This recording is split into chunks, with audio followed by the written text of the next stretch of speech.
महाविकास आघाडीसह ठाकरेंची शिवसेना मनसे आज जे ती थेट निवडणूक आयोगाविरोधात भूमिका मांडत जी मतांच्या यादींचे घोळ किंवा इतर ज्या गोष्टी त्यांनी मांडल्या त्या संदर्भात आज जे तो मोर्चा काढला या सगळ्या संदर्भात बोलण्यासाठी आपल्यासोबत आमदार विधान परिषदेचे विरोधी पक्षनेते पद ज्यांनी बसवले ते अंबादास दानवे सर, तुमचा पक्ष महाविकास आघाडी आणि सोबतच आता ठाकरे बंधूंची जी चर्चा होती ते म्हणजे राज ठाकरेंचा पक्ष एकत्र येऊन तुम्ही आज रस्त्यावर उतरणार आहात, काय भावना आहे?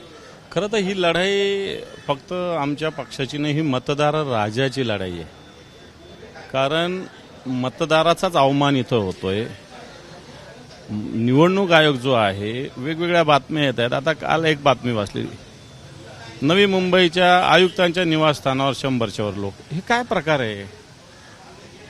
वेगवेगळ्या पद्धतीनं वयात अंतर असेल, वडील मुलगा 126 वर्षाचा आणि वडील 42 वर्षाचा. हे काय प्रकार आहे? पत्ते नीट नाही, 2-2, 3-3दा 4-4दा नाव आहे. मला असं वाटतं हे निवडणूक आयोग सत्ताधारी पक्षाच्या सोबत राहून अशा पद्धतीनं मग हेच लोक 2-2, 3-3दा मतदान यांच्या नावावर दुसरे लोक कुठं कुठं करतात, काय करतात.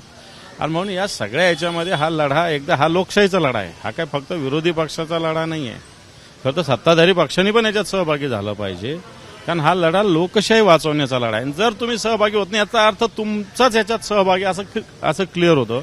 आज निवडणूक आयोग मतदार याद्या नीट करू शकत नाही. एवढी मोठी देशातली यंत्रणा वापरतात हे लोकांनी, मतदार यादी नीट करता येत नाही.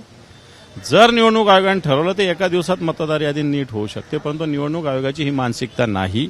आणि म्हणून आजचा हा आम्ही मोठा विराट मोर्चा काढतोय. निश्चित मला असं वाटतं ही मतदार यादी, हे निवडणूक आयोग ज्या पद्धतीनं वागतात त्याला जनतेचा लढा हे एक मोठ्या प्रमाणावर मला असं वाटतं या गोष्टीला नीट करू शकतं. किती मोठा आणि किती मोठ्या संख्येने या मोर्चात गर्दी पाहायला मिळेल, किती मोठा विराट हा मोर्चा आहे, तुम्ही म्हणता तो मोठा विराट मोर्चा आहे.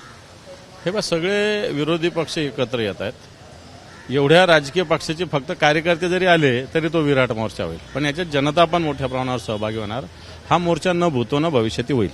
यात सगळ्यात विशेष आकर्षण असणार आहे ते म्हणजे की ठाकरे बंधू एकत्र महाविकास आघाडीसोबत पाहायला मिळणार आहे. त्यामुळे त्यावेळेचं वातावरण कसं असेल आणि त्यामुळे मग शिवसैनिक म्हणून तुम्ही या सगळ्या घटनाक्रमाकडे कसं पाहता? हे बा, सगळे एकत्र येतात ठाकरे बंधू, याचं तर स्वागत महाराष्ट्र करतायच. परंतु हे ठाकरे बंधू लोकशाहीसाठी लढा देतात हे सगळ्यात महत्वाचं आहे. खऱ्या अर्थाने या महाराष्ट्रात असेल, देशात असेल, हा काय फक्त महाराष्ट्राचा प्रश्न नाहीये, हा देशाचा प्रश्न आहे. म्हणून एकदा निवडणूक आयोगाला टाळ्यावर आणावंच लागेल. त्याला बाकीच्या लोकांची भाषा कळणार नाही, ठाकरेंचीच भाषा चालेल त्याला. आदित्य ठाकरे यांनी प्रेझेंटेशन दिलेलं आहे, तर राज ठाकरे यांनी मशीन कसं हॅक केलं जातं हे मांडलेलं आहे. त्यामुळे आजच्या या संपूर्ण मोर्चात आणखी नवीन काय उलगडे होऊ शकतात याच्यावरती काय सांगितलं पाहिजे? आदित्य साहेबांनी ज्या पद्धतीनं सांगितलं, सगळ्या मतदारसंघातलं, राज साहेबांनी ज्या पद्धतीने सांगितलं, इथं शिवसेना भवनात येऊन भाजपच्याच नेत्याने आम्हाला इलेक्ट्रॉनिक वोटिंग मशीन कशी चालते दाखवलेलं आहे. आणि म्हणून मला असं वाटतं या सगळ्या गोष्टीची दखल, जनतेचा रेटा या निवडणूक आयोगाला याची दखल घ्यावी लागेल. आमच्याशी बोलण्यासाठी होते अंबादास दानवे यांनी हे म्हटलेत की आमच्या मोर्चाची दखल आता निवडणूक आयोगाला घ्यावी लागेल. व्हिडिओ जर्नलिस्ट विनय राजभर, मी अजय माने, एबीपी माझा, मुंबई. एबीपी माझा, उघडा डोळे बघा नीट.